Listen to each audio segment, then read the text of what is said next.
2010년 1월 24일로 기억을 하는데 당시 마추픽추에 홍수가 나서 각국에서 온 관광객 약 3,000명 정도가 마추픽추 아래의 아구아스칼리엔테스역에서 발이 묶여버렸습니다. 저희 역시 전날 쿠스코를 여행하고 당일 일찍 마추픽추를 보고 내려와서 오후 5시 반경 열차로 우루밤바로 돌아갈 예정이었습니다.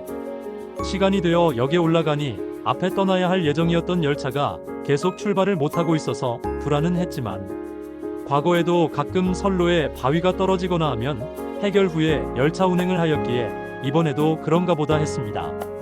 열차 회사 측에 알아봐도 선로에 문제가 있어서 그렇다고만 하니 믿을 수밖에 없었죠. 그런데 오후 8시가 넘어서 운행정지라고 발표를 하기에 무척 당황하게 되었습니다. 숙소도 정해지지가 않았고 이런 상황하에서는 역에 가장 가까이 있어야만 운행이 재개되면 가장 먼저 나갈 수 있으리라는 판단에 우선 회사 측에 당분간 우리가 머물러 있을 열차를 배정해달라고 하여 역내에 멈춰있는 열차 한량을 배정받았습니다. 내일 열차가 개통이 되면 가장 먼저 나갈 구실을 만들어야 하니까요. 다음날 아침에 몇 대의 헬기 소리를 들었고 당분간 열차가 못 움직인다는 소식을 들었습니다. 이미 외부에서는 마추픽추 대홍수라는 뉴스가 전 세계적으로 나갔다고 하더군요. 그리고 현지를 상세히 아는 한국인은 저밖에 없었기에 정말 부담이 되었습니다.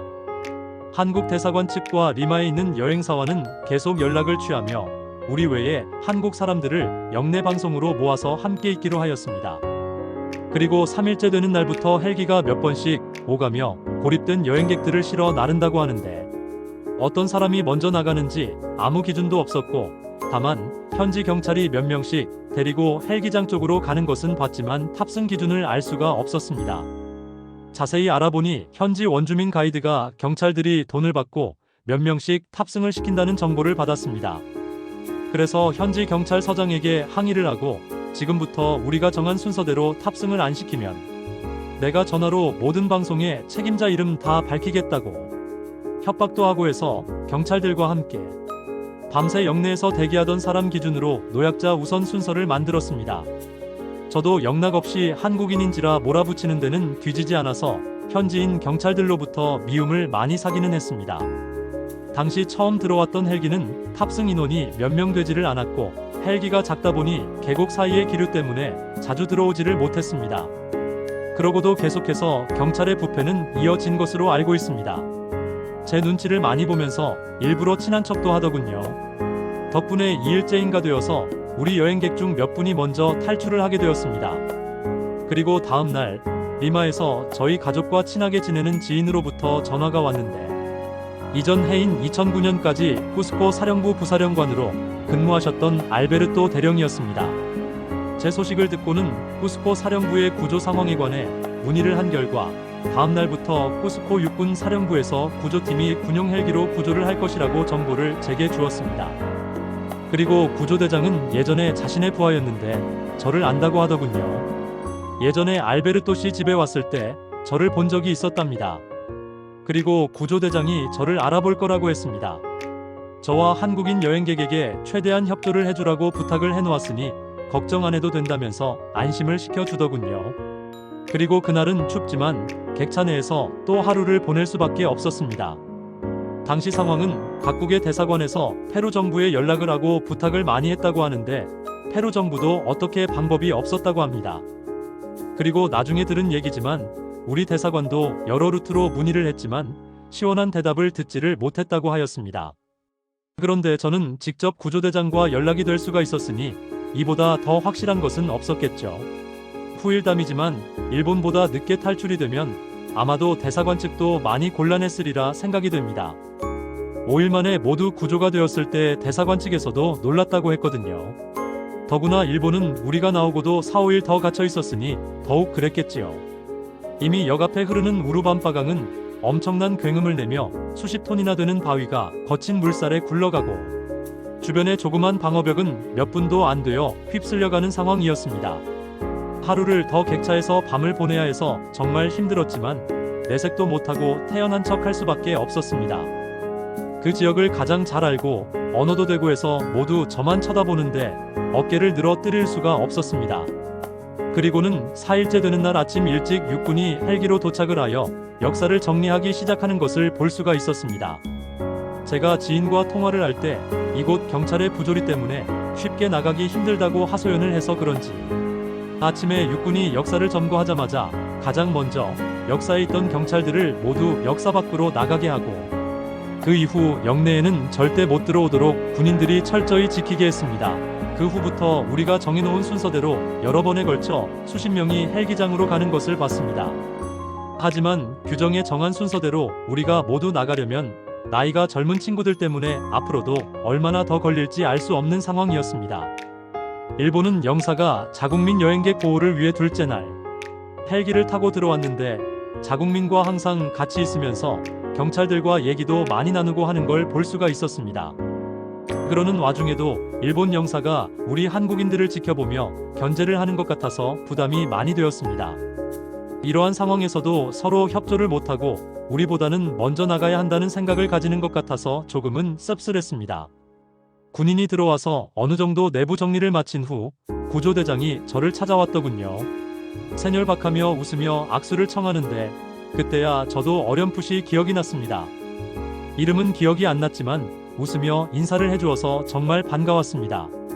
알베르토 대령으로부터 연락을 받았다고 하면서 우리 객차를 확인하였고 최대한 한 군데 모두 모여 있으라고 하며 오늘은 너무 늦어서 힘들고 다음날 최대한 방법을 만들 테니 신호를 하면 자신이 보내는 군인을 따라 이동하면 된다고 하였습니다. 그때서야 저도 마음이 놓여서 함께 있던 여행객들에게 내일은 헬기를 탈지 모르니 아침부터 반드시 객차 내에서 모여 있어 달라고 부탁을 하였습니다. 모두 의아한 표정으로 저를 쳐다보는데 조금 전에 구조대장과 제가 서로 인사를 하고 객차를 살펴보며 저와 얘기를 하는 모습을 보아서 그런지 여행객들도 뭔가 느끼는 것 같았습니다. 그리고는 쿠스코에 대기 중인 여행사 대표에게 내일 하루 동안에 모두 나갈 수 있도록 할 테니까 오얀따이 땀보 헬기 착륙장에 버스와 모든 것 준비를 부탁했습니다. 여행사 대표도 깜짝 놀라서 농담을 하는가 하고 되물어보길래 일단 나가서 설명을 하기로 하고 준비만 부탁해 놓았습니다. 당시 일본 측은 모두 밖에서 호텔을 잡아서 쉬고 있었고 영사 한 명만 영내에 들어와서 이리저리 눈치만 보고 있는 상황이었습니다. 고립 5일째 되는 날 한국 여행객들에게 반드시 오늘은 객차 내에 있어야 된다고 다시 한번 부탁을 하고 저는 객차 밖에서 연락을 오기만을 기다리고 있는데 오전 11시경 헬기장 쪽에서 군인 한 명이 달려와서 제게 신호를 주었습니다. 알았다고 하고 객차 내의 한국인들에게 즉시 이 군인을 따라가라고 하고는 인원을 체크해보니 2명이 비어서 저는 다시 2명을 찾으러 역사 쪽으로 가니 문 앞에 있었습니다. 2분을 데리고 들어가려고 하는데 때마침 역 문 앞에 있던 일본 영사와 눈이 마주쳐서 조금은 당황을 했었습니다. 서두르는 제 모습에서 이상한 낌새를 느꼈는지 제 쪽으로 오려 하는 것 같아서 그냥 안으로 뛰어들어가 버렸습니다. 혹시라도 항의를 하거나 하면 모든 것이 잘 못 될 것 같았거든요. 일단은 뛰어서 대기줄이 있는 숲으로 들어가면 그들은 못 들어오게 군인들이 막게 되어 있었습니다.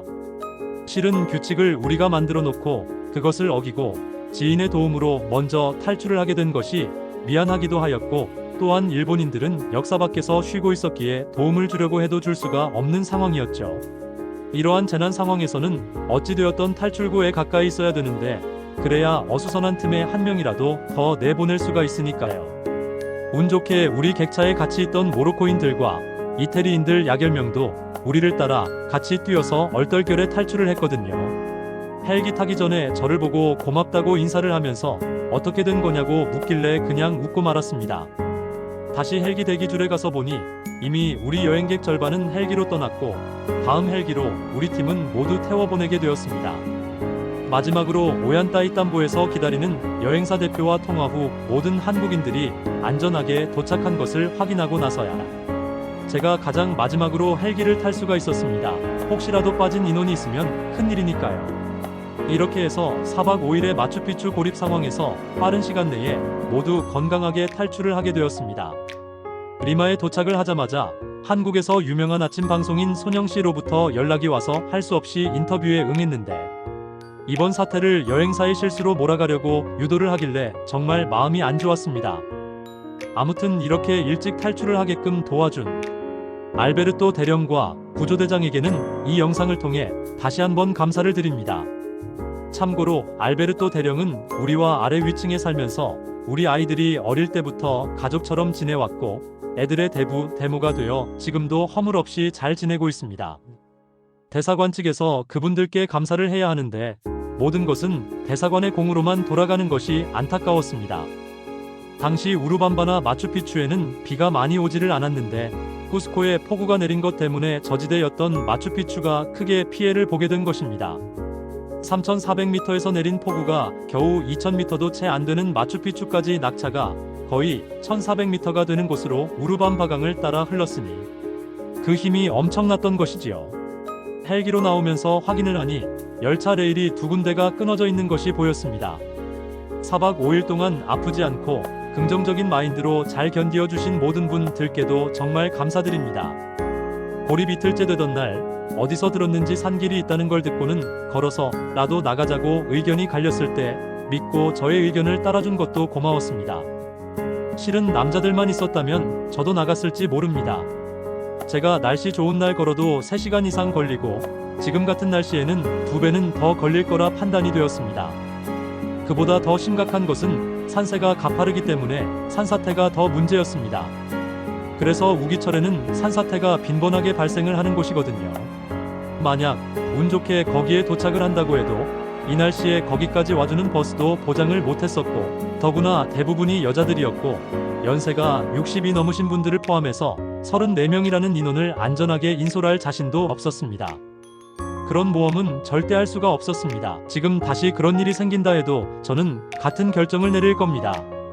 그날은 저도 너무 답답해서 정말 떠나고 싶은 사람은 대사관과 통화를 해서 모든 책임을 본인이 지겠다는 각서를 쓰고 가라고 말씀을 드렸는데 아무도 전화하는 사람이 없었습니다. 그리고 다음날 결국은 우려했던 일이 일어나고 말았습니다. 다수가 가자고 했던 그 루트로 전날 탈출을 감행했던 현지인 베테랑 가이드가 결국은 산사태로 목숨을 잃는 사고가 발생하였습니다. 그 소식을 듣고는 뒤 늦게라도 저를 믿어주신 덕분에 좋은 결과가 있었다고 생각합니다. 비가 많이 오는 날 험한 산길은 전문 산악인들도 피하는 것이 정상입니다. 이런 상황이 발생을 하면 경험이 많은 사람을 신뢰하고 따라주는 것이 가장 현명한 방법입니다. 그리고 인카 트레킹 중이던 한국 청년들이 삶아서 보내준 계란도 정말 맛있었고 고마웠습니다. 거의 100개 정도 되는 계란을 어떻게 삶아오셨는지 정말 대단한 분들이었습니다. 그때 정말 먹을 것이 없었거든요. 비스켓 한 봉지, 커피 한 잔이 하루 배급량이었으니까요. 그 후 수개월 동안 마추픽추 여행은 중단이 되었었습니다. 오늘은 여기서 마치고 다음 영상은 우루밤바 계곡 위에 있는 유적지와 뿌노까지 한번 여행을 해보겠습니다. 계속해서 많은 시청 부탁드립니다.